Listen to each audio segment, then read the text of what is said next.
E esse é o nosso 16º evento.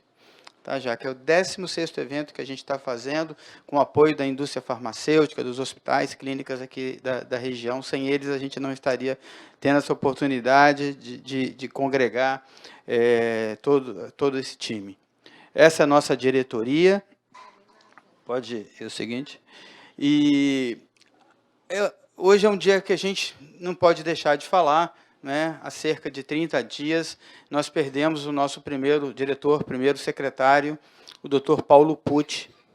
E eu tive a oportunidade de conviver com ele nesses 4 anos, né? São 2 de fundação, mas 2 anos de fundação, né? Que nós fomos buscar criar essa regional. Então, são 2 anos que a gente passou buscando assinaturas, apoios.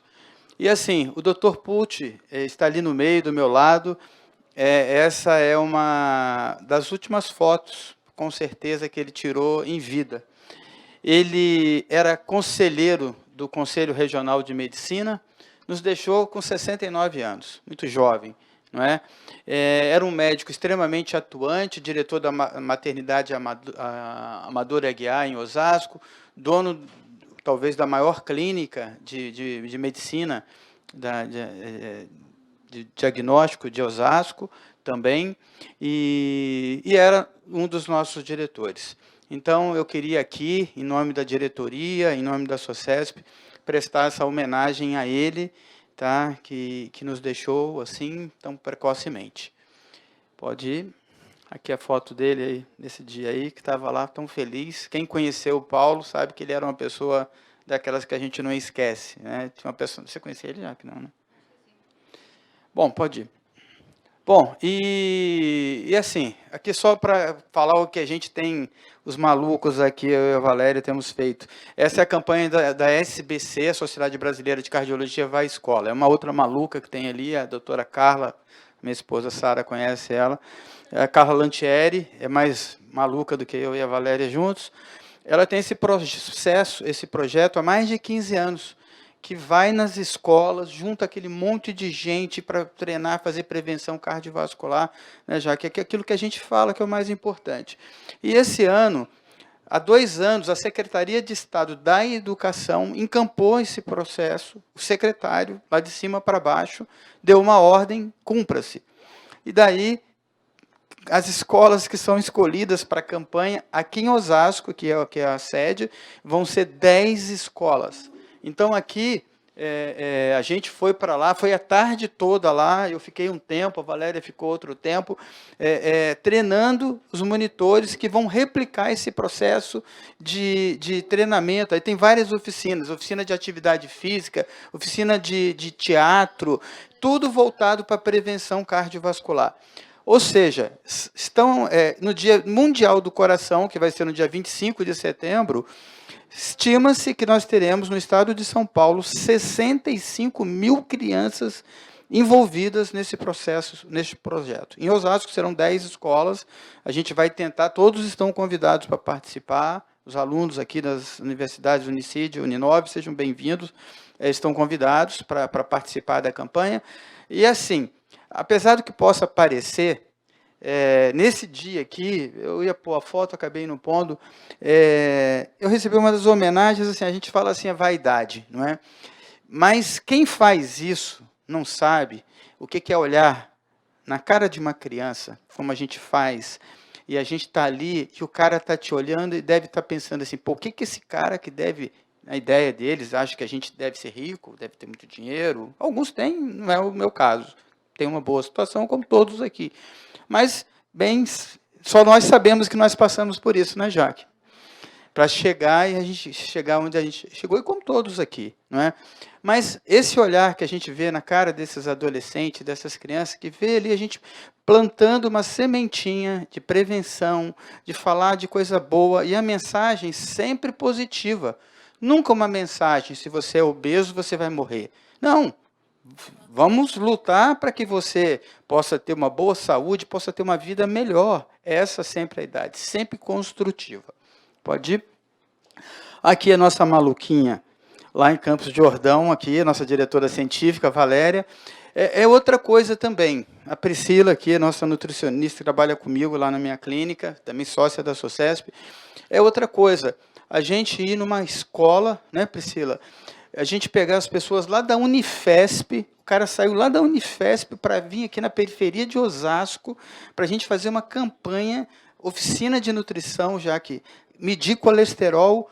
Aí os malucos pegaram agora esses dados, compilaram os dados, fizemos estatística, a Valéria fez a estatística e tal, e nós mostramos que os meninos, foram duas escolas, uma escola com renda familiar maior e outra com menor. E a gente mostrou que a escola com renda, isso já se sabe, renda familiar menor tem significativamente mais colesterol elevado do que a escola com renda familiar maior. Então, isso é um alerta muito grande de negligência até da própria escola, né, do setor, dos serviços de saúde e tal, e nossa, como médicos, que temos o papel de zelar pela saúde. E aí, isso saiu na mídia, né, a Valéria largou tudo que tinha, foi apresentar esse trabalho aqui, olha lá, Congresso Brasileiro de Aterosclerose, e a SOCESP Regional Osasco estava lá apresentando um trabalho científico. Eu gostei muito desse jargão, né, Valéria? A campanha que virou ciência, né? Ciência que vira campanha. Então, isso não tem preço, né? Você saber que a sua ação, ela modificou em alguma coisa, se ela modificou para uma pessoa, não interessa, é uma pessoa que vai ter melhor.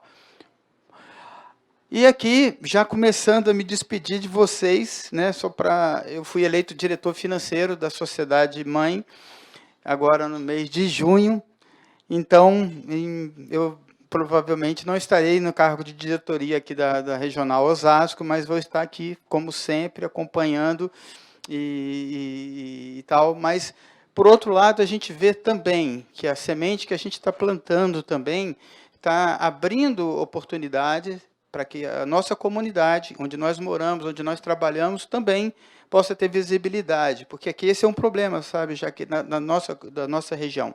Nós, agora que chegou uma faculdade de medicina, nós não temos grandes hospitais, estão chegando, mas a SOCESP é a primeira sociedade de especialidade da região.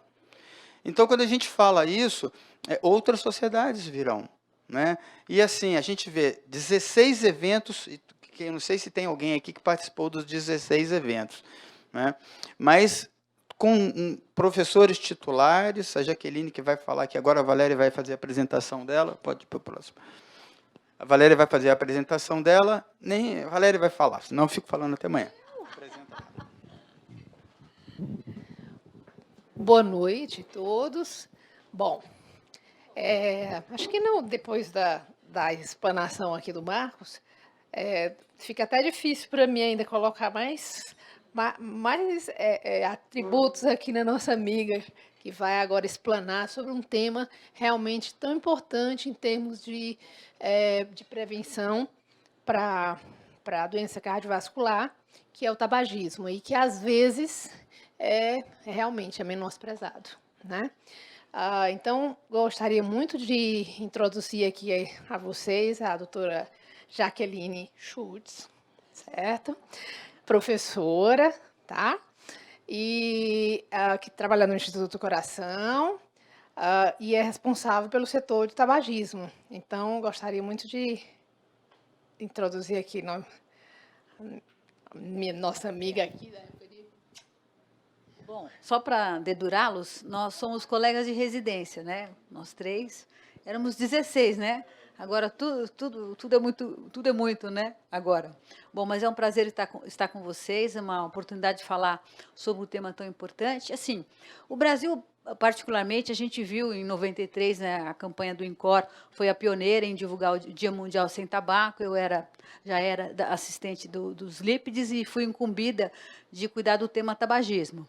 E, na época, eu fiquei até muito brava, porque estava no auge dos medicamentos do colesterol, Mevacor, lembra disso, gente? Lovastatina, Simvastatina, 4S, né?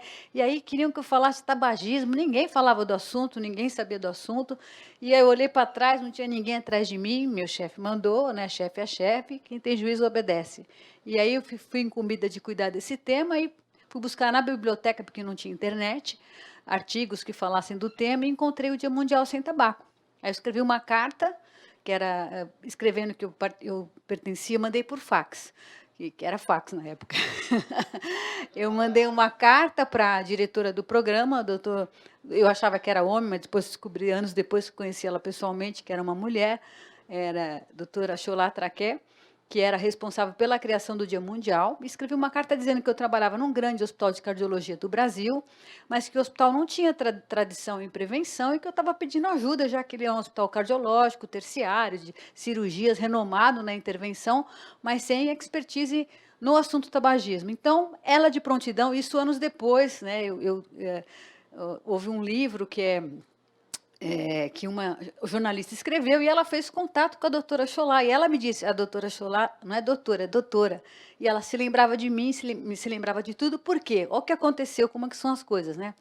A OMS estava desesperada atrás de cardiologistas, porque todo mundo, e a Europa toda, estava, as universidades contaminadas pela indústria do cigarro. Tanto é que a gente sabia disso, aqui no Brasil teve isso. Os vasculares, por exemplo, davam pareceres negando o risco, a evidência do risco da doença cardiovascular no evento de cardiovascular. Dizendo, pode ser um fator associado, mas não causal. Então, tinha pareceres contrários. E quando surgiu um hospital cardiológico, uma cardiologista querendo falar de fato o que o tabagismo provocava, o que a OMS tinha de força-tarefa? Pneumologistas e oncologistas, mas cardiologista não tinha. Então, ela mirou todos os esforços na cardiologia. E aí, em 93, a gente começou a divulgar o primeiro Dia Mundial Sem Tabaco. Eu recebi o kit, um kit completo, com toda a informação que eu precisava, já que eu não sabia do tema no mundo. A OMS ela fazia esse Dia Mundial, que é o 31 de maio, temas. E em 93 foi os hospitais livres do tabaco. E aí eu bati na sala do Dr. Adib, que era o diretor do INCOR, fui lá, falei, professor, a gente pode comemorar esse dia, só que eu preciso comprar uma fita, custa $70. Tá bom, Jaqueline? Deu dinheiro, comprou a fita, veio e teve a apresentação. Isso saiu na mídia, e a partir daquele momento, a campanha de tabaco no Brasil tomou outra postura. Por quê? Porque o Dr. Adib Jatene foi o chairman disso, e nada é por acaso, né? E em 96 ele virou ministro da Saúde, e todas essas medidas anti-tabaco começaram com ele, com a Lei 9294 de 1996, onde se criou o primeiro conceito que fumaça de cigarro prejudicava as pessoas.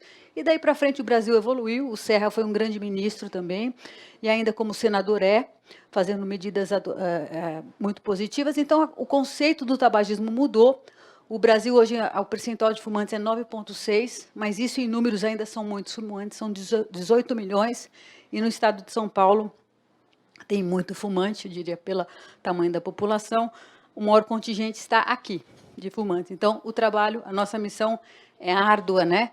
Então, eu vou colocar para vocês as maiores novidades. As dificuldades são muitas. Agora mesmo eu vim do Rio de Janeiro faz 2 semanas, e eu estive no Comitê Técnico do Ministério da Saúde para desenvolver o protocolo. Eu já participei do protocolo em 2002, o primeiro que teve, que na época foram os medicamentos padronizados, adesivo e bupropiona. Aí voltamos agora em 2019, e aí eu chutei a mesa, porque não queriam padronizar a vareniclina. Vareniclina é o melhor remédio para parar de fumar. E não é por questões econômicas, porque o tratamento combinado, que é o que ficou decidido que o Ministério vai oferecer, adesivo e goma, sai R$ 514 o dia de o tratamento. Vareniclina, comprando com desconto e tudo mais, sai 614. Então, esse motivo não é o principal. Mas, enfim, essa é uma discussão que eu, pessoalmente, tomei para mim, deneguei, não participo, não vou assinar isso, porque eu falei que eu não vou voltar em 2019 para liberar os mesmos medicamentos de 2002. Falei, a medicina evoluiu, isso aqui para mim não serve. Chutei o pau da barraca e já estou falando direto com a presidente do Conitec para rever esse conceito, porque em centros, eu entendo que no SUS, o braço que usa TRN, reposição de nicotina, é um braço de não médicos. E nesse tipo de assistência é válido essa intervenção, porque é coletiva, tem um perfil adequado, pode funcionar. Mas nós que somos especialistas, essas pessoas que não pararam aqui, vão procurar um recurso aqui, eu não posso oferecer a mesma coisa. Sendo que eu tenho um trabalho de farmacoeconomia mostrando que é mais custo-eficaz. Então, deveria ter as 2 opções. para centros não especializados, e para os centros especializados, o tratamento mais diferenciado, com uma eficácia maior. Então, essa é a minha nova briga, e espero vencê-la. Mas vamos lá. Vamos falar de tabagismo, e, assim, hoje a gente tem outros desafios. O cigarro convencional está morto como elemento de marketing, mas tem o cigarro novo, né? O século XXI tem novidade. O cigarro antigo, esse aqui que vocês conhecem, né? Que é esse aqui, como eu falei, ainda temos 18 milhões de pessoas. Mas com toda a campanha, né, o número de usuários adeptos desse produto é baixo. Só que quais são as novidades? No Brasil ainda é proibido, quando você vê é de forma ilegal, as pessoas compram, mas não a comercialização é proibida. É o cigarro eletrônico, que é esse aqui, e o tabaco aquecido, que é o novo produto da Philip Morris. Eles estão numa campanha maciça para que a Anvisa libere esses produtos. Qual a questão? Ao liberar esse produto, a onda de consumo, como o mundo já, em lugares que foi liberado, já acontece. Nos Estados Unidos, os jovens não mais usam cigarro convencional, usam cigarro eletrônico. E o poder de adição desse produto, na medida que ele veio sendo aperfeiçoado ao longo de anos, desde 2006 ele vem sendo aperfeiçoado, hoje chegou num patamar que o poder de dependência dele é maior que o do cigarro convencional. Então, o negócio é crítico. E aí, o que aconteceu? Esse produto veio mascarado, como lá o narguilé, que não faz mal, a água filtra, não tem essa história? Um conceito de segurança que eles adotaram, dizendo que isso era seguro, fizeram marketing disso, e marketing aonde? Na internet, nos meios de comunicação, que antigamente usava-se a televisão, mas o tipo de propaganda é a mesma, só que na internet. E passando a informação de que isso é seguro, que o cigarro é perigoso, mas esse produto não é seguro. A própria Philip Morris chama esse produto aqui, chama... esqueci o nome agora, daqui a pouco eu lembro. O nome do produto quer dizer IQOS, I-Q-I-O-S, que quer dizer I Quit Ordinary Smoking. Ele mesmo chama o cigarro convencional de ordinário. Agora, exatamente, agora ele quer deixar de fabricar, vendendo para todo mundo que esse pode. Então, essa balela a gente não engole. Então, as diferenças existem, são temperatura, aqui é 600, aqui é 350 e 300. Eu te pergunto, 100 graus já dá para queimar bastante, né? Então, não vejo muita vantagem. Monóxido, sim. Esse produto tem, o cigarro tem, esses dois não tem, e não tem mesmo. A concentração é menor. Nicotina tem? Tem bastante, tá? Então, aqui já está vendendo uma coisa que eles nunca falam, a dependência à nicotina. Então, já está vendendo um produto que é viciante. Por si só, a questão de propaganda, de você ter aditivos de aroma, sabor e tudo, já deveria ser considerada à parte, porque você não pode induzir dependência a ninguém e nem fazer com que o veneno seja mais atrativo, né? Começa daí. Mas vamos seguindo. Então, esse aqui é o IQOS, né? Aqui, ó, ele é assim. Esse você compra um refil, diferente do eletrônico que você coloca o líquidozinho. Nesse aqui, no aquecido, você tem esse dispositivo, que é uma bateria para carregar. Você coloca o cigarrinho que você compra aqui, ele é bem compacto, coloca aqui dentro e você fuma. E só que não sai vapor, porque não tem combustão, a combustão é indireta, então não produz, não incomoda as pessoas, e é cheio de aromatizante. Eu experimentei o de mentol, parece um chiclete. Então, a sensação é muito agradável. Então, aquilo ali, para a pessoa gostar, não é nada difícil, é fácil. Diferente do cigarro da década de 70, 80, que o camarada tossia, insistia para fumar, né? Ficava com pigarro, ficava ruim para caramba. Eu e ela fumava no banheiro escondido. E minha irmã queria fumar, mas não tinha, na época, não tinha o que tem o cigarro hoje, mentol, coisas agradáveis. A gente insistia em fumar pela propaganda, né? Que era tudo bom, tudo bonito. Então, o produto foi aperfeiçoado. Então, esse também é assim, super agradável, não dá pigarro, mas o poder de dependência disso e as substâncias que carregam, a gente já sabe o que vai acontecer. Então, essa aqui é a evolução dos produtos. Então, hoje, a primeira geração não interessava os fumantes. Os fumantes, quando surgiu o cigarro eletrônico, o fumante brincava com o outro, mas ele não tinha capacidade de transitar, deixar o outro pelo novo produto. Agora, não. Hoje, já com esses tanques, esse aqui é a terceira geração, já estamos na quarta. Eles têm uma capacidade de satisfação, de liberar nicotina em alta concentração, que é possível o indivíduo fazer a transição. Mas isso não é parar de fumar. No começo, queriam colocar esse produto como produto para cessação de tabagismo. Não é. Cessação de tabagismo é tratamento da dependência à nicotina. O que você faz é uma substituição. Então, o que a indústria quer? Pegar esses 18 milhões de fumantes, qual que é o melhor tratamento para eles? Parar de fumar. Isso sim é prevenção, mudança de... É a melhor relação custo-economia e medicina é parar de fumar.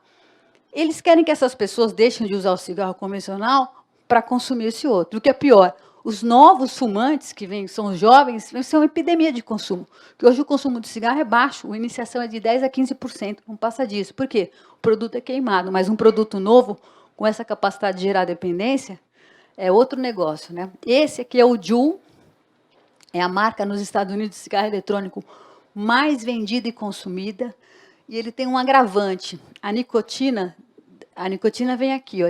Aqui, ó. Espera que tem um delay aqui. Bom.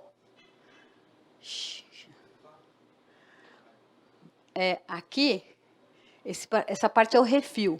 Ele vem com sabor manga, creme brulee, Marlboro e mentol. Então, você escolhe qual você quer. E aqui é um pendrive. Então, a pessoa entra aqui e ninguém vê. A nicotina do Juul é um sal de nicotina. E ele tem a capacidade de liberar nicotina numa concentração maior que o do cigarro convencional. Então, e os adolescentes foram uma febre nos Estados Unidos, uma loucura. O meu filho estava estudando lá, o colega dele foi expulso da faculdade, do colégio, porque na terceira vez foi pego e não conseguia deixar de usar. A abstinência dele é precoce. Os adolescentes, normalmente, quando você começa a fumar, de 6 meses a 1 ano, você desenvolve abstinência. E você vai ter sintomas de abstinência ao deixar o cigarro. O Juul é precoce. É com menos de 3 meses de uso e a intensidade do sintoma é elevada, a irritabilidade, a impaciência. O que a pessoa já tem com a abstinência do cigarro, tem de forma precoce com o Juul. Então, a capacidade de você abandonar o Juul é pequena, se você não tiver uma assistência para tratar o tabagismo. Então, é uma coisa muito complicada e, realmente, para o Brasil, com certeza, eu acho que não é a melhor solução liberar esses produtos. Tá? Como eu falei no início, eles vinham na década, principalmente no ano de 2010, 2012, começaram a surgir os primeiros trabalhos. O que as pessoas faziam, esses estudiosos? Muitos trabalhos feitos na Grécia, na Turquia, eles pegavam indivíduos que queriam parar, sorteavam, um grupo vai usar cigarro eletrônico, outro grupo vai usar adesivo de nicotina. O que acontecia? O endpoint do trabalho era abandonar o cigarro. Então, quando você comparava os dois grupos, o grupo que usou adesivo não abandonou o cigarro, mas o grupo que usou o cigarro eletrônico abandonou. Então, isso pode ser considerado uma cessação de tabagismo? Não. Hoje, a comunidade médica já sabe que não é cessação de tabagismo. É, na verdade, uma mudança de dependência. E a explicação é muito clara. Quando você pega, por exemplo, um adesivo de nicotina, olha quanto tempo. Isso aqui é o cigarro, você fumar. Olha em quanto tempo. Menos de 10 minutos, você tem um pico plasmático de nicotina. Leia-se que nicotina cerebral é dopamina cerebral. Tá? Então, quando você tem esse pico elevado, nada é igual dessas formas terapêuticas de nicotina, nada é parecido com o cigarro convencional. Aí você pega essas novas formas de cigarro eletrônico. Você tem aqui a primeira geração, como eu falei, as pessoas não se interessavam. Aí você tem naquela linha vermelha, que esse negócio aqui também é difícil. Melhor. O intermediário, a segunda geração. Aí você tem a terceira geração, que é o cigarro, e agora o Juul, vocês veem o pico da ação da nicotina? Então, só vai ter transição de um produto para outro quando... ficou melhor aqui. Quando o indivíduo consegue fazer exatamente o pico de ação da nicotina que o indivíduo faz com o cigarro convencional. Hoje, eles já alcançaram essa meta. Então, agora, eu diria que nós trataremos as pessoas com dependência a esses produtos, se no caso o Brasil vacilar e liberar, porque por enquanto está proibido. Enquanto estiver proibido, você pode ter o uso eventual aqui ou ali, mas você não vai ter uma explosão de consumo. Se você liberar e não regulamentar isso de uma forma como é o cigarro, como ponto de venda, não deixar de ter aditivos, como é preço elevado, aí você pode pensar em liberar com várias restrições, pensando ainda que isso pode colocar em risco toda essa batalha na lei antifumo, mas se for para regulamentar, tem que ser uma regulamentação pesada, tirando todos os atrativos que o cigarro eletrônico ou o tabaco aquecido podem ter. E, para demonstrar isso, a gente teve a oportunidade de fazer um teste de cotinina, que é um metabólito da nicotina. A gente usa lá para alguns protocolos de pesquisa, você faz a cotinina na ponta do dedo para saber consumo. E olha que interessante, nós pegamos 7 usuários de cigarro eletrônico, só tinha um que nunca tinha fumado, aqui é o tempo do uso do cigarro eletrônico, o sexo, a idade, e aqui quanto eles consumiam de cigarro pregressamente, antes de fazer a transição para o cigarro comum. Então, vocês podem ver que o monóxido de carbono deles é baixo, é padrão de não fumante, que é abaixo de 3, só que o nível de nicotina na ponta do dedo, olha que interessante, ficou semelhante ao que ele fumava anteriormente, mostrando que existe uma cota cerebral de nicotina que não importa a maneira como você vai consumir, aquela cota tem que ser atendida. Então, na transição, esse aqui deu um nível proporcional, deu 160 nanogramas por ml, que é proporcional a 15 cigarros, que era o que ele anteriormente fumava. Esse fumava 30 cigarros, a concentração dele foi maior que 200 nanogramas, mostrando que é maior que 20 cigarros de consumo, e assim por diante. Então, mostra claramente que só existe uma transição, a dependência não foi tratada, a dependência está perpetuada e, consequentemente, aí agora a gente vai ver o que ela pode determinar. Então, nos estudos preliminares, esse é um slide de um trabalho de 2014, colocava essas questões aqui em relação ao cigarro eletrônico e efeitos cardiovasculares e pulmonares. Então, em relação à pressão arterial, basicamente, como predominantemente o cigarro eletrônico tem nicotina, os efeitos é aumento de pressão arterial e aumento de frequência cardíaca, não mencionava alteração na função cardíaca, e aqui, nessa época, olha que interessante, ele não via nenhuma condição de risco à função vascular, tá? Só que, agora vocês vão ver os dados de 2019, a coisa mudou. E talvez tenha mudado exatamente porque, naquela época, os cigarros não tinham essa capacidade de liberar nicotina como os produtos novos têm. E isso, provavelmente, fez com que esse risco, que até então parecia ser menor com o uso daquele produto, desaparecesse. Então, na medida que a transição é total, a quantidade de nicotina é maior, as consequências para isso também vão aparecer. Tá? Em relação à função pulmonar, não teve evidência de ação na saturação de oxigênio, no óxido nítrico, há uma resistência arterial, e hoje a gente sabe que tem um processo inflamatório grave, que chama pulmão de pipoca, que alguns usuários de cigarro eletrônico desencadeiam pelo uso do produto. Então, o cigarro eletrônico tem um processo inflamatório importante, muitas vezes tem relação até com o tipo de aromatizante. Por exemplo, a gente vai ver aqui, que é o canela. O canela, de todos os aromatizantes, é aquele que tem potencial inflamatório mais grave, tá? E exatamente isso aqui que a gente vai falar, esse é um trabalho que saiu agora, eu até fiz o editorial para o Jack, que vai sair publicado, a edição nacional. Esse trabalho foi publicado agora no Jack em junho. É um primeiro trabalho que mostra em modelo experimental o efeito inflamatório de vários líquidos do cigarro eletrônico. Esse trabalho foi feito com células embrionárias, como fala, em cultura de células, colocou 6 frasquinhos dos líquidos mais comuns vendidos nos Estados Unidos, com concentrações distintas de nicotina. E fizeram, então, a cultura dessas células, que provocou alterações inflamatórias importantes. E a que mais inflamou foi aquele produto que tinha canela. Fora isso, esse protocolo de pesquisa é muito bem feito, esse trabalho. Eu até tomei a liberdade de colocar tudo aqui para não esquecer de tantas coisas importantes que esse estudo colocou. Então, ele avaliou, como eu falei, né, células troncos pluripotentes humanas, indivíduos saudáveis, deixou lá 3 a 4 dias cultivados e colocou as soluções, mostrando que em toda essa primeira fase do experimento, você tinha um processo oxidativo, reação inflamatória, ou seja, alterava a função endotelial de forma importante. O líquido de canela, como eu mencionei, foi aquele que teve maior ativação de radicais livres. E esse experimento ele fez de uma outra forma diferente. Ele pegou soro de usuários não fumantes, de cigarro eletrônico e de cigarro convencional. E foi fazer um teste para avaliar exatamente, aí pegou o soro e colocou in vitro. E o que ele observou? Que os indivíduos que fumavam tinham o mesmo comportamento em termos de risco de processo inflamatório, igual ao dos indivíduos que fumavam cigarro convencional. Então, aquela história que o cigarro eletrônico é mais bonzinho, não tem nada de mais bonzinho. Então, ele provou que o líquido era ruim e que o soro do indivíduo provoca as alterações endoteliais inflamatórias que a gente tem, que antecedem o processo cardiovascular.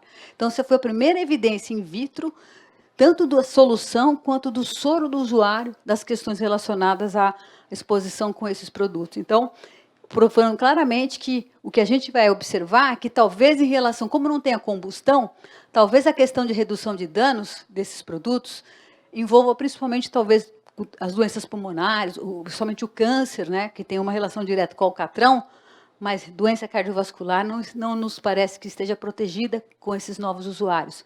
E como vocês sabem, a doença cardiovascular é a que mais impacta em mortalidade. Então, os fumantes morrem mais do quê? Do coração, de infarto e AVC.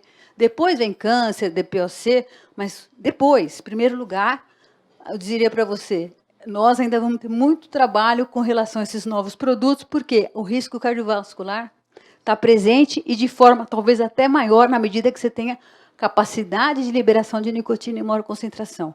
Então, esse aqui é o experimento, né, que mostra exatamente, e fizeram até antes e depois, vendo, inclusive, a capacidade de migração das células, neoangiogênese, aqui nos indivíduos, aqui é o normal, e aqui é o indivíduo que usa, antes de usar o cigarro eletrônico, e depois, 3 horas depois, o estudo é muito bem feito.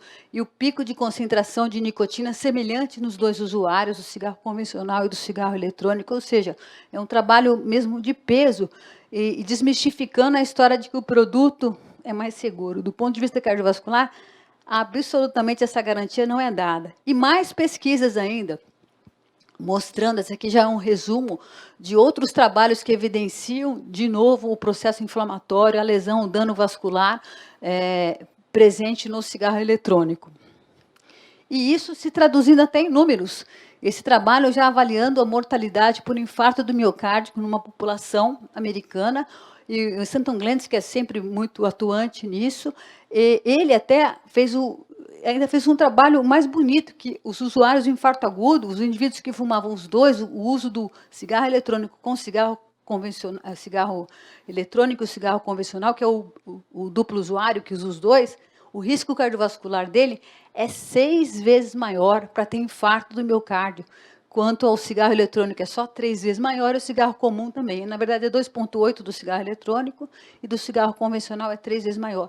Dado já bem consagrado. Quando você faz o uso duplo, você potencializa o risco. Então, você aumenta em 6 vezes a chance de você ter um infarto. Então, esses produtos não são tratamento de tabagismo. Tratamento de tabagismo é isso aqui. Então, o que a gente tem de novo? De novo, a gente não tem remédio nenhum. O último remédio que a gente tem é a vareniclina, de 2006. Mas o que a gente tem de novo? É a maneira de usar. Isso sim, aperfeiçoar, que nem hipertensão, né? Demorou 200 anos para ter remédio novo. Quando teve, depois estabilizou, praticamente não tem nenhuma droga nova. O que a gente faz para tratar bem o hipertenso? A combinação dos fármacos, não é isso?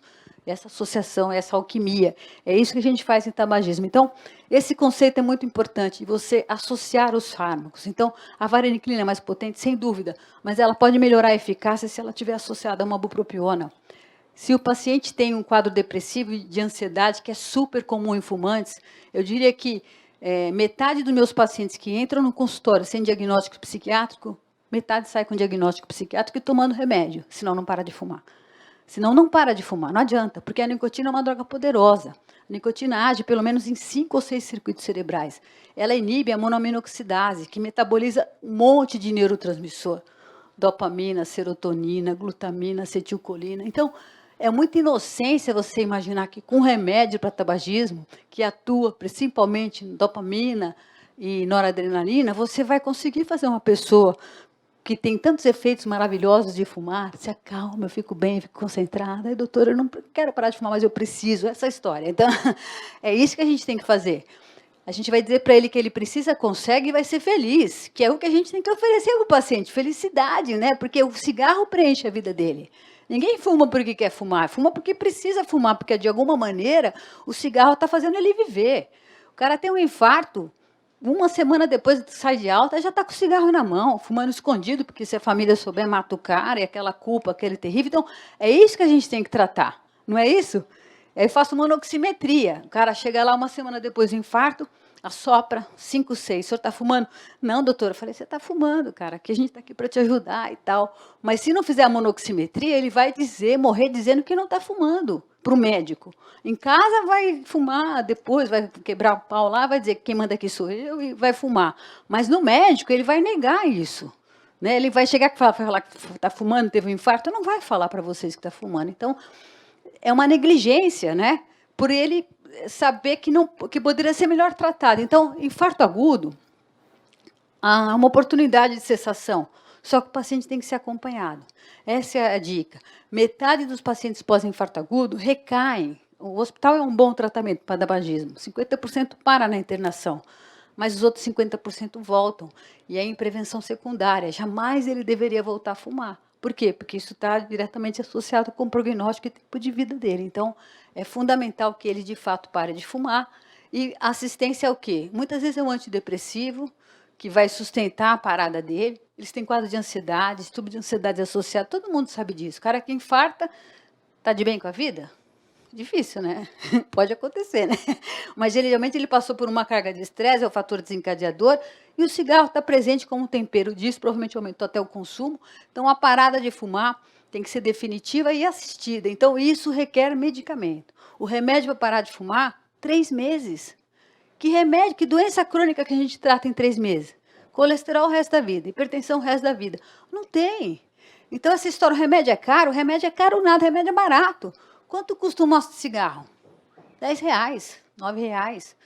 O cara gasta, em 100 dias fumando, R$1.000, né?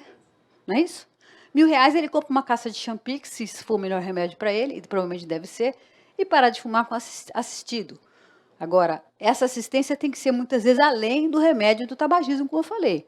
Tem um quadro de ansiedade, é uma ansiedade descontrolada, tem que tratar. Como? Inibidor da recaptação. Esse paciente, isso é interessante, dose baixa de remédio, você estabiliza o cara. Os pacientes giram e falam assim para mim, doutora, esse remédio salvou minha vida. Quanto? 10 miligramas de escitalopram. Estabilizou o humor da pessoa. Parou de comer a porta, comer o cigarro, ou para de fumar e não sai comendo tudo que tem pela frente. Então, assim, são maneiras práticas e objetivas que você, num programa de 3 meses, que é o tratamento do tabagismo, consegue resolver o problema do paciente. Então, essa associação e esse trabalho mostra claramente, quem quiser ver, no meu site tem, é só baixar, tem lá nas publicações médicas, nenhum trabalho, é bem interessante. Quando a gente usa os 3 remédios, a gente usa em quem precisa. Eu não saio usando. Isso aqui é um trabalho de outcome research, é um trabalho que eu vou no meu banco de dados, vejo o que aconteceu e vou ver o resultado. Então, usa remédio quem precisa. E, na medida que você vai associando a medicação, vai aumentando a sua taxa de sucesso. Então, é bem interessante isso, e essa, basicamente, é a forma que a gente tem garantido os resultados tão expressivos em tratar os fumantes, né? Outra coisa importante, esse é um estudo que está em andamento, que é usar a genética a nosso favor através dos marcadores de melhor resposta à medicação. Então, esse é o polimorfismo da vareniclina, também é um trabalho do nosso grupo. Tem 2 polimorfismos, um para vareniclina e outro para bupropiona. O estudo está em andamento, são 2 braços, o paciente é randomizado. Se ele for no grupo controle, ele recebe vareniclina, que é o melhor tratamento. Se ele vai no grupo genética, colhe a genética e é prescrito ou vareniclina, se ele for um bom respondedor, a vareniclina, ou bupropiona, se for bom respondedor. Se não é respondedor a nenhum dos 2, toma os 2. Esse protocolo, gente, é brincadeira, foi a qualificação da aluna. 70% de sucesso no braço vareniclina genético. Quantidade de associação de fármacos, ou seja, quando não para de fumar na 4ª semana, eu vou fazer terapia de resgate.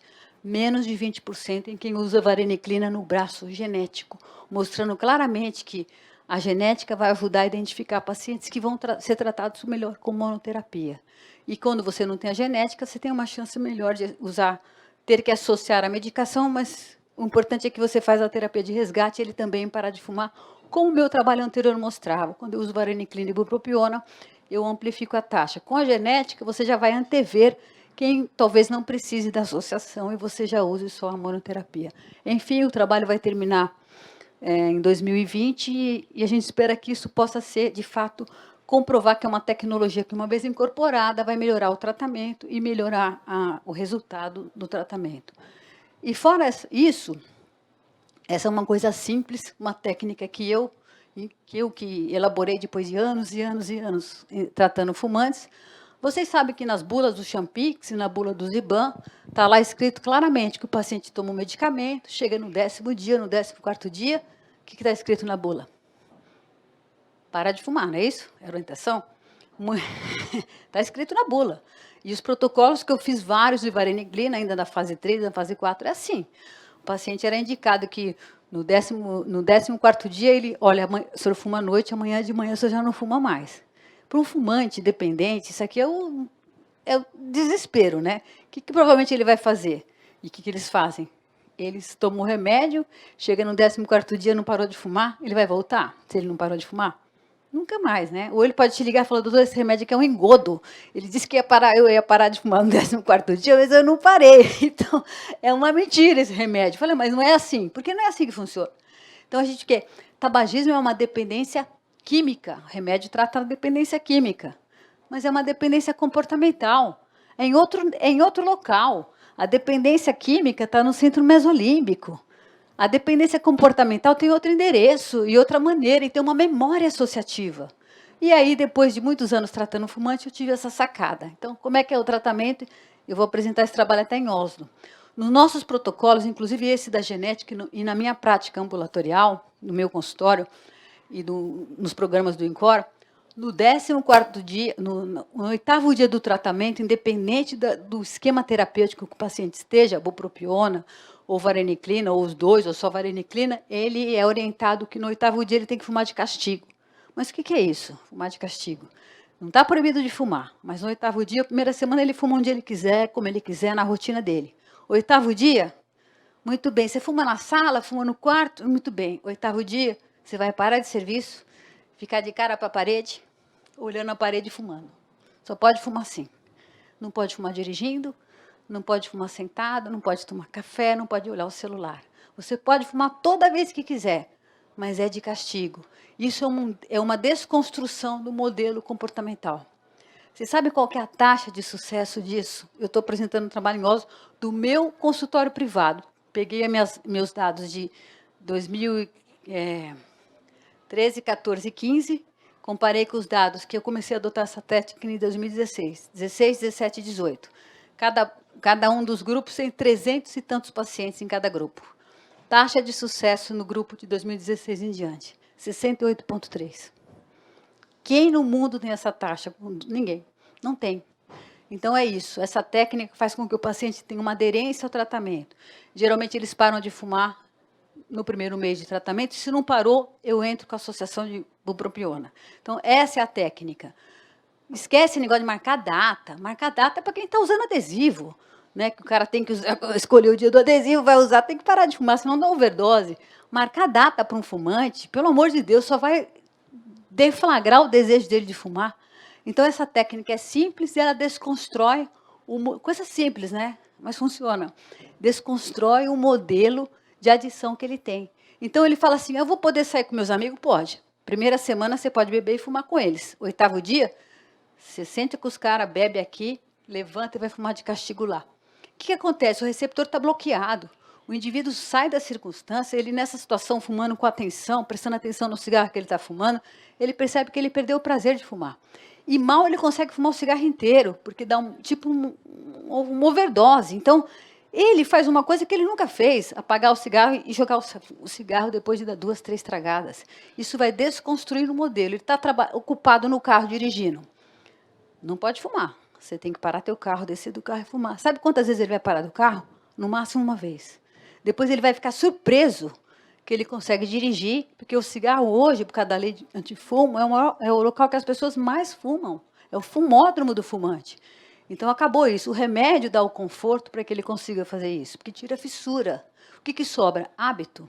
Hábito só para se você fumar de uma maneira diferente, senão você fica perpetuando a sua memória química. E isso vai desconstruindo o modelo e as pessoas param de fumar. Estou falando sério, de boa. Então, assim, é uma técnica importante que acho que quebra paradigma, porque o que a gente sempre escutou é marque uma data para parar de fumar. Pelo amor de Deus, deixe de tomar café, impeça todos os seus gatilhos. Pô, eu quero parar de fumar, eu não quero parar de viver, né? Então, essa é a ideia. Viva, só fuma de maneira diferente, com medicação. Não me usem essa técnica sem remédio, porque é uma puta sacanagem, é que nem usar droga. O cara pode estar lá no meio da favela que vai achar a melhor coisa do mundo, porque a droga está agindo no cérebro, ele vai sentir prazer. Se você dá um medicamento que bloqueia isso, você esvazia o desejo de fumar e tira ele do contexto, que são os comportamentos associativos. Lembrando que o equilíbrio emocional, sem ele, não existe tratamento. Então, trate a depressão, trate a ansiedade, se ela tiver como comorbidade presente no tabagismo, porque isso é frequente em fumante e isso determina o sucesso ou fracasso da abordagem. O que mais que eu tenho para falar? Pode passar o próximo, sou eu mesma. Bom, então o tratamento de tabagismo significa libertar o paciente da dependência à nicotina. Os novos produtos mantêm a dependência à nicotina. Para nós, eu considero que eles são os cigarros do século XXI e que esses produtos as evidências já apontam que eles têm os mesmos riscos cardiovasculares do cigarro convencional e que, muitas vezes, até a dependência com esses novos produtos pode ser maior e mais precoce. É isso aí. Obrigada.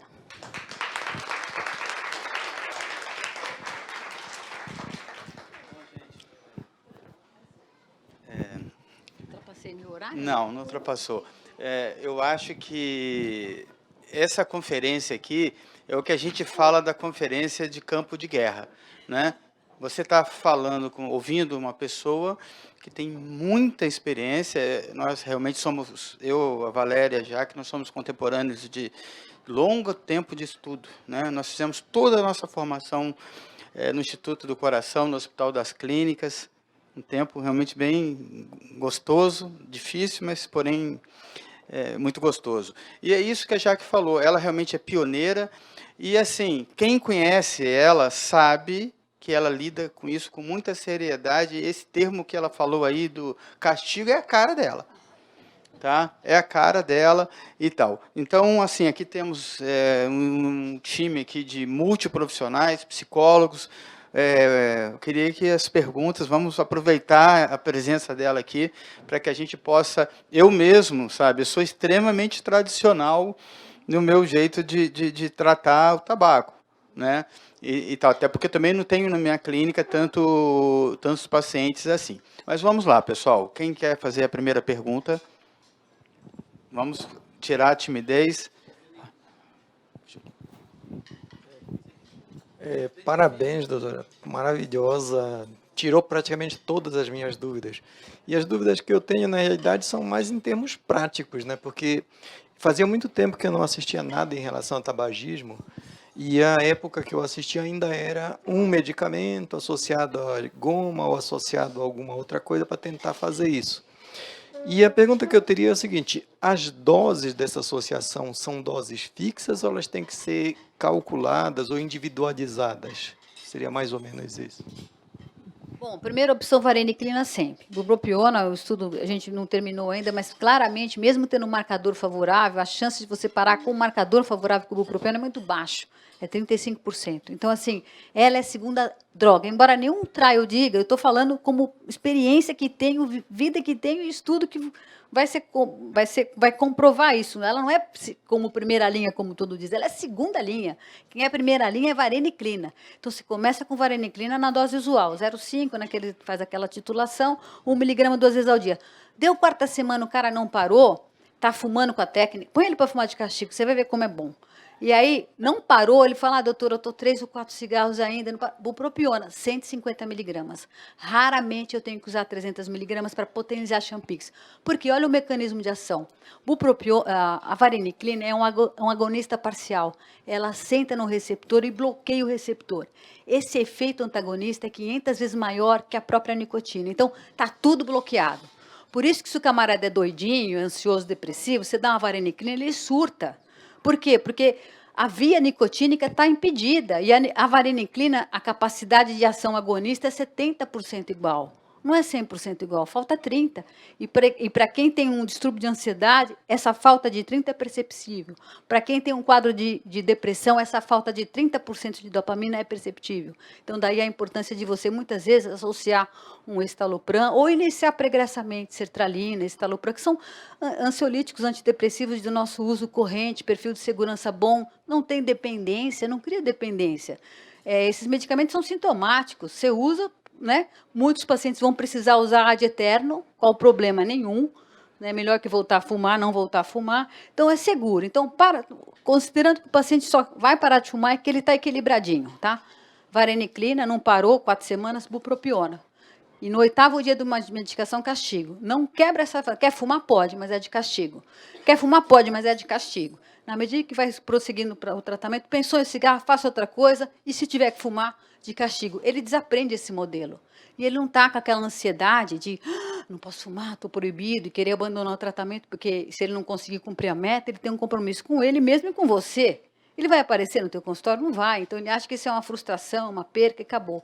Então, isso melhora a adesão do paciente, dá o tempo que ele precisa. Tem paciente que avança da 4ª semana. Ele fala, não, doutor, eu sei que eu deveria parar antes de iniciar o kit, que eu falo assim para ele. Você está queimando cigarro à toa, porque o teu receptor está bloqueado. Você está repetindo um ato mecânico, não tem uma ação efetiva. Com 2 semanas de Champix, está tudo bloqueado. Não existe uma recompensa química de fumar. Ele está repetindo uma coisa comportamental, gestual, condicional, né? Isso que a gente não quer. E para isso serve o castigo, para desmistificar essa ideia, essa movimentação. E os antidepressivos, se precisa, o paciente fala, estou triste, estou mais ansioso, estou comendo demais, controlo o peso, pensar no uso do inibidor da recaptação de serotonina em dose baixa. E se achar que o paciente está muito doido, antes de começar o tratamento, pede para ele ir para o psiquiatra. Não comece o tratamento se ele estiver instável emocionalmente. Não comece, que ele não vai conseguir e pode até piorar. É isso? É isso. Rael. Oi, Jaqueline. É muito bom revê-la. Como disse, fiz o curso com você lá quando estava no Encore ainda, 2007, talvez.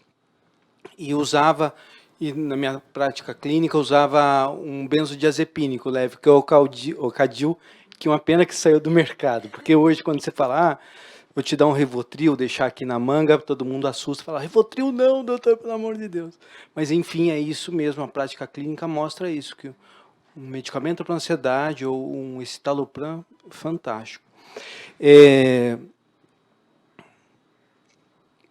Esses novos cigarros aí, você mostrou a relação ali, não tem alcatrão, não tem aquela combustão que a gente vê de 700 graus na ponta do cigarro, que transformam substâncias e, enfim, causam maior dependência. O que temos a mais nesses novos cigarros que levam... Porque você falou muito das doenças cardiovasculares, do ponto de vista cardiovascular. E os nossos pacientes têm acesso, eles podem falar, doutor, mas essa fumaça não faz tão mal, não vai provocar câncer de pulmão. O que é que a gente tem por trás de tudo isso daí? Também além das doenças cardiovasculares, nesses novos cigarros. Porque no cigarro convencional eu sei que o alcatrão é associado a câncer de pulmão, e, enfim, o que temos nestes novos cigarros? Basicamente, esses produtos, principalmente o eletrônico, ele tem propileno glicol e glicerol, e muito aromatizante. Então, esse produto ele chega a 200, 300 graus com essas novas baterias. Também, como eu falei, o produto foi sendo aperfeiçoado com novas tecnologias, capacidade no vapor liberar maior concentração, e esse vapor é aquecido também. Então, essa substância propileno glicol e glicerol, muitas vezes elas faziam parte já de aditivos alimentares, estava na indústria de alimento, para ser comida, não para ser inalada a 300 graus. Então, esse efeito inflamatório está presente. Por isso que nesses estudos experimentais com endotélio se mostrou isso claramente, essa ação inflamatória. Agora, a ausência desses produtos, o tempo é que dirá se de fato vai diminuir a incidência. Por exemplo, no Japão, desde que o cigarro aquecido foi lançado, e tem no mundo países que não adotaram uma política anti-tabaco tão boa quanto o Brasil, acreditaram na política de redução de danos. Inglaterra usa isso bastante, na Europa como um todo, você vê o cigarro eletrônico assim, espalhado na Europa de uma forma muito intensa. Então, a gente vai ter a oportunidade de assistir, espero que a gente assista e não faça parte disso, assistir os impactos que isso vai dar em curvas de mortalidade por câncer e uma série de coisas. Em relação à cardiovascular, já está bem estabelecido que isso mata. continua matando. Em relação se vai diminuir câncer, o tempo é o senhor da verdade, com certeza ele vai poder mostrar para a gente qual o estrago que isso trouxe ou não, se reduziu a incidência dessas doenças, mas em contrapartida manteve, perpetuou e até pode explodir, porque na medida que você tem uma explosão de consumo, que é o que acontece quando você libera um produto novo, você vai ter milhares de pessoas entrando de novo numa coisa que você estava em 10%, menos de 10% de prevalência, explodindo para 30%, 40%, como já foi no passado. Esse é o problema. Pesando no SUS, todos esses infartados com AVC para a gente tratar. A dependência é maior. Com esses novos produtos, a dependência é indiscutível. Então, teoricamente, aliás, eu tenho até umas amostras de cigarro eletrônico que é que o paciente leva para mim, que parou de fumar, falei, deixa aqui. É o mesmo tratamento, você trata a dependência à nicotina. Agora, com o DIU eu não tenho experiência clínica ainda, mas nos Estados Unidos tem vários relatos de jovens malucos com o DIU já tendo abstinência importante. O amigo do meu filho foi expulso, porque não conseguia deixar de usar o produto. O menino foi pego na escola lá, e não tem conversa mole lá, não. Pessoal, e aí? As psicólogas aí, eu quero perguntar alguma coisa? Jaque. Bom, parabéns, adorei. Foi bem para a gente, né, para nós aqui psicólogas, eu achei bem objetivo, muito clara, né, muito bacana mesmo sua apresentação. Existe diferença na probabilidade de quem usa medicação para parar de fumar, da pessoa que decide parar e fala, eu paro sem medicação? Dou até um exemplo, por exemplo, minha mãe, ela fumou durante, acho que 50 anos, talvez, e ela falou, vou parar de fumar sem medicação. E ela anteriormente falava, há um tempo atrás, eu não quero parar de fumar. Né? O Marcos muitas vezes tentou e ela falava, eu não quero, não faça isso porque eu não quero, eu não tenho vontade. Até que ela por si só falou, não, eu vou parar de fumar. E parou. Então, eu queria saber se existe essa diferença, a probabilidade maior ou menor de quem para com medicação ou não. Obrigada. Na verdade, eu só trato gente que tentou como ela e não parou. Essa é a diferença. A maior parte das pessoas para de fumar de forma espontânea, sozinha, toma uma decisão e para de fumar. Só que o universo de pessoas que tentam fazer isso e conseguem é muito pequeno. De cada 100 que faz uma tentativa dessa, 5 vão conseguir. Então, a gente tem que tratar os 95. Então, é desses 95 que eu estou falando, entendeu? Essas pessoas que tentam e não conseguem. E muitas vezes nem tentam. Então, claro que o incentivo à tomada de decisão é o determinante. Como tem o paciente, eu tenho 68% de sucesso, mas tenho 30% que não. Quem são esses 30%? Os caras que estão boicotando o tratamento, fuma de castigo nem sempre, mas está lá fumando 3, 4, fica na zona de conforto, reduziu taxa que parou e está bom. Eu não quero isso. Para mim, isso é insucesso. Mas na cabeça dele, temporariamente ele vai ficar fumando aquilo. Na hora que tirar a medicação, vai voltar tudo de novo. Então, assim, a tomada de decisão é o portal que eu chamo. A sua mãe abriu um portal. Como a maior parte das pessoas que pararam de fumar foram os portais, por doença, por motivação de terceiros, eu não quero isso para mim, vai nascer meu filho, sabe? Portais, que bom. Abriu um portal, aproveita a carona.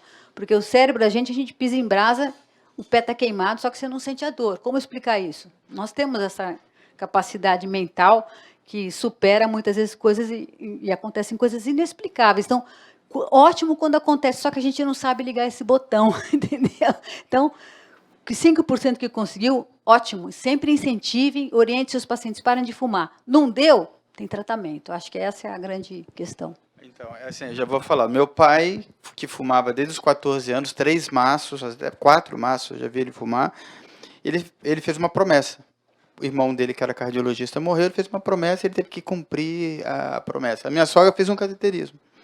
Né? E eu acho que isso assustou bastante ela. Mas olha bem, já que falou aqui, isso é experiência prática de uma pessoa que trata isso. 5 de 100. E com genética, estudo genético e tudo mais, olha bem como é difícil. Eu só estou vendo o seguinte, eu acho que eu sou muito mole para cuidar do tabagista. Eu vou ter que ser um pouquinho mais duro com esse negócio do castigo, né? E tal. Ô, Jaque, em relação à genética, já está disponível esses testes aí aqui no laboratório? E quanto que custa? Então, teste ainda está em protocolo, então não tá, nem a gente está fazendo no protocolo. Mas a ideia é que, se ele for custo efetivo, que ele vai sair no mercado por ao redor de R$100. E tudo está parecendo que o de vareniclina, com certeza, vai ser implementado. O de bupropiona, a gente tem que esperar o estudo terminar para avaliar se secundariamente ele pode ser importante. Por exemplo, o paciente que não responde no braço, quando você faz a genética, você tem 3 possibilidades: bupropiona, vareniclina, ou, se ele não responder os dois medicamentos. Isso é mais ou menos 15% da população nessa casuística. E quando você dá os 2 remédios, todos param de fumar, logo de cara. Isso mostrando que, quando o paciente é bem tratado logo no começo, a chance dele aderir ao tratamento é muito maior. No braço bupropiona é que a gente tem mais problema, a taxa de cessação é menor, o paciente se perde no caminho, ele desiste, porque está difícil para ele. Quando ele chega na 4ª semana, que é o que a gente insiste para que ele vá, a gente associa vareniclina, aí chama terapia de resgate, aí você consegue, nesse grupo, melhorar a taxa de sucesso, mas ainda fica aquém de quem começou com vareniclina, mostrando que você dá conforto para o tratamento no início do tratamento, melhora a adesão do paciente. É que nem remédio para hipertensão, talvez, né? Sem efeitos colaterais, fazendo esse paralelo, né? Que ele possa ficar satisfeito com o tratamento e prosseguir, né? E o castigo, você só fala assim, eu não te mandei ajoelhar no milho, então não bobeia comigo não, entendeu? Eu quero fazer outra pergunta em relação ao sexo frágil, né? A gente sabe que não é nada frágil, né?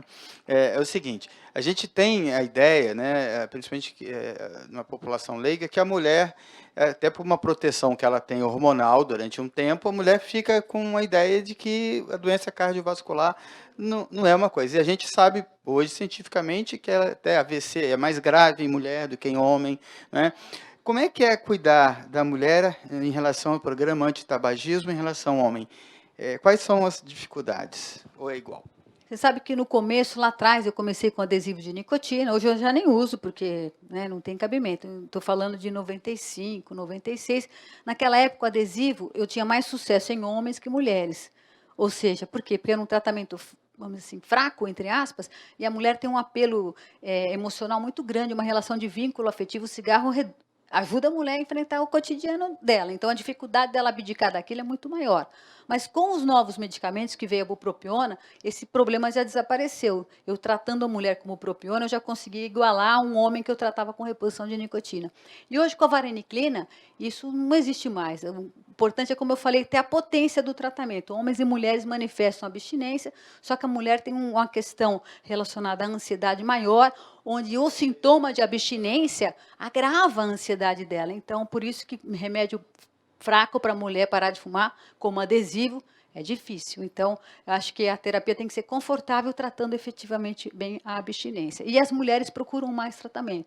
Em média, 55, 45, mostrando talvez essa dificuldade de cessação espontânea por essa característica relacionada ao humor, quadros depressivos, de ansiedade, onde o cigarro é a muleta que faz levantar, dormir e continuar a vida. Não. TRN eu só uso em paciente hospitalizado. Não uso mais TRN, quebrei o pau lá no INCA, que eu dizer, vocês querem usar TRN, ótimo, podem usar. Acho que até em prevenção primária tem sua possibilidade, mas eu, especialista, usar TRN com as respostas que eu tenho aqui, pelo amor de Deus, nunca. Não quero nem de graça. E aí, pessoal? Pessoal, mais alguma pergunta?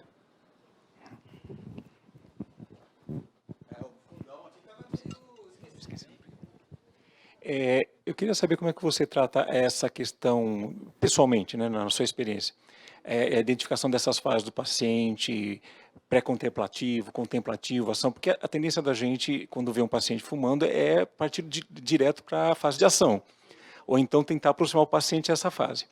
Você tem alguma dica? Você age de alguma forma? E uma outra pergunta que eu queria saber, qual é a porcentagem de pacientes no seu dia a dia que não tem ansiedade, que não tem depressão? Bom, a primeira pergunta, eu sou centro de especialidade, então o que acontece? Eu não tenho essa questão de abordar como vocês muitas vezes têm no consultório, que o camarada vai lá por causa de uma hipertensão, de um diabetes, é fumante, você aborda. Eu não, eu já sou centro de referência, então eu já pego pessoas com um grau de motivação maior. Mas a dica que eu dou é você falar para mim, olha, você é fumante, eu gostaria que você nos próximos 2 meses, 3 meses, se preparasse e voltasse aqui para parar de fumar.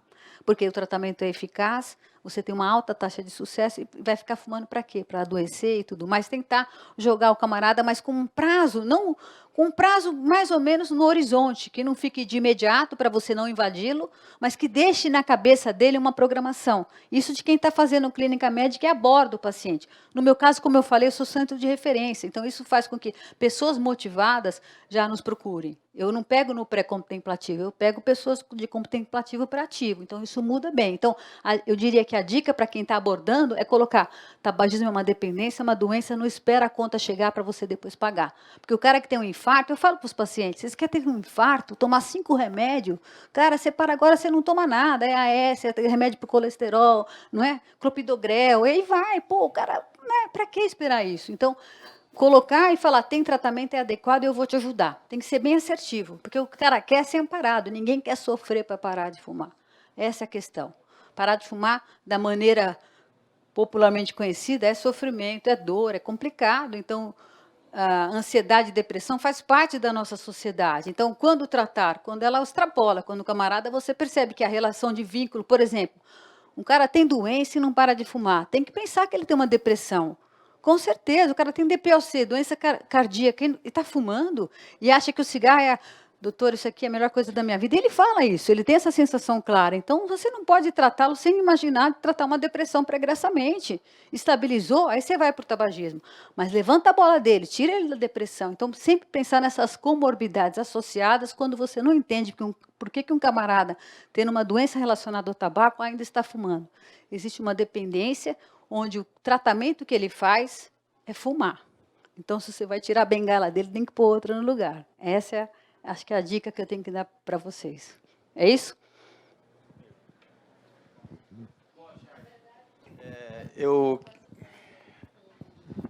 Com o pessoal da psiquiatria, a gente vê muito isso mesmo, de que, não, deixa o cigarro para o final. Agora, às vezes, ele é cardiopata e psiquiátrico também, né? Então, a coisa já começa a complicar. Então, a gente chega nesse acordo, ó, pensa na próxima, quando o exame vier, a gente vai conversar. E ele já está tratado do outro lado. Então, realmente, aí já ajuda, já dá um passo. Mas é muito difícil aí o psiquiatra querer tirar a bengala. Mas aí você chega para o psiquiatra, como eu chego pacientes, eu recebo pacientes que fazem tratamento psiquiátrico. Então, o que eu faço? Eu pego o telefone do camarada e falo: eu vou começar o tratamento da tabagismo. Mas ele não quer. Ele quer, ele veio até aqui porque ele quer. Então, eu só quero de você uma resposta. Ele está estável? Você acha que, do ponto de vista do que ele tem de doença, porque eles são doentes, tem bipolaridade, eu trato o paciente assim, com bipolaridade, esquizofrênico, está controlável? Ele foi até mim, ele quer parar de fumar. Ele não vai pagar a consulta para não ir parar de fumar.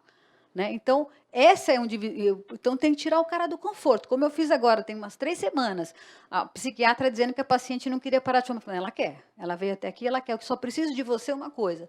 Ela está estável? Você pode melhorar a medicação dela? Estabilizou? Manda para mim que eu trato. Até porque tem um trabalho com vareniclina com doentes psiquiátricos. Trabalho com 4.000, um braço de 4.000 com doença psiquiátrica e 4.000 sem doença psiquiátrica. Vareniclina é o melhor remédio. Foi comparado vareniclina, bupropiona, reposição de nicotina e placebo. Eu participei desse estudo, chama Eagles. Maravilhoso.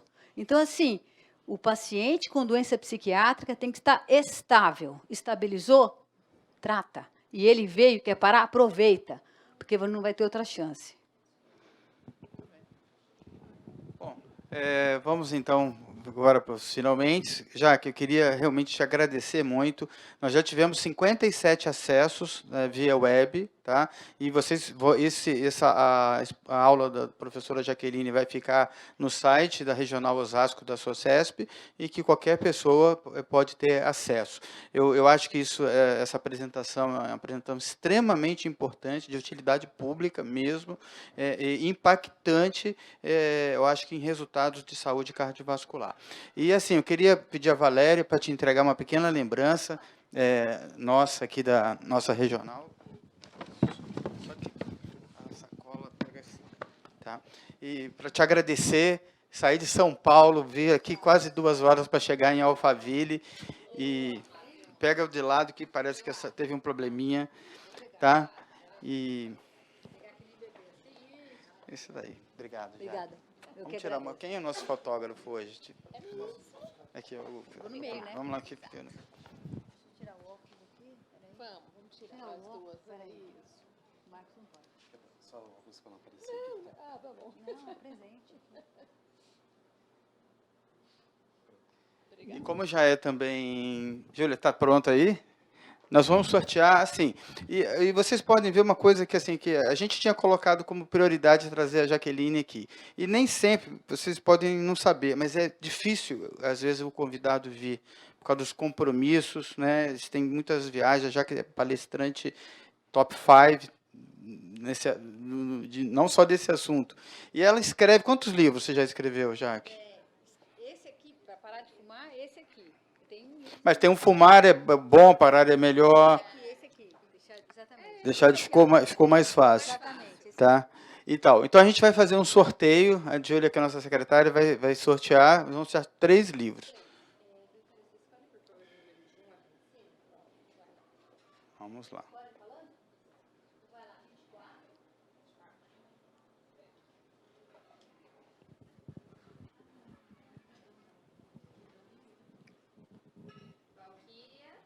Mas de novo, aqui ganha todos os sorteios.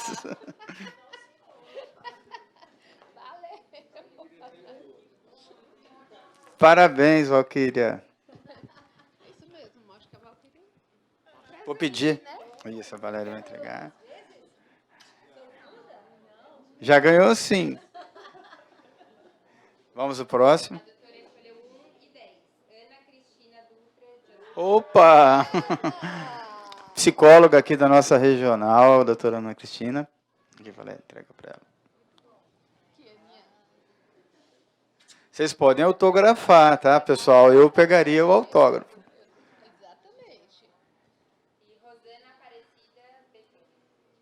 Opa, parabéns, Rosana.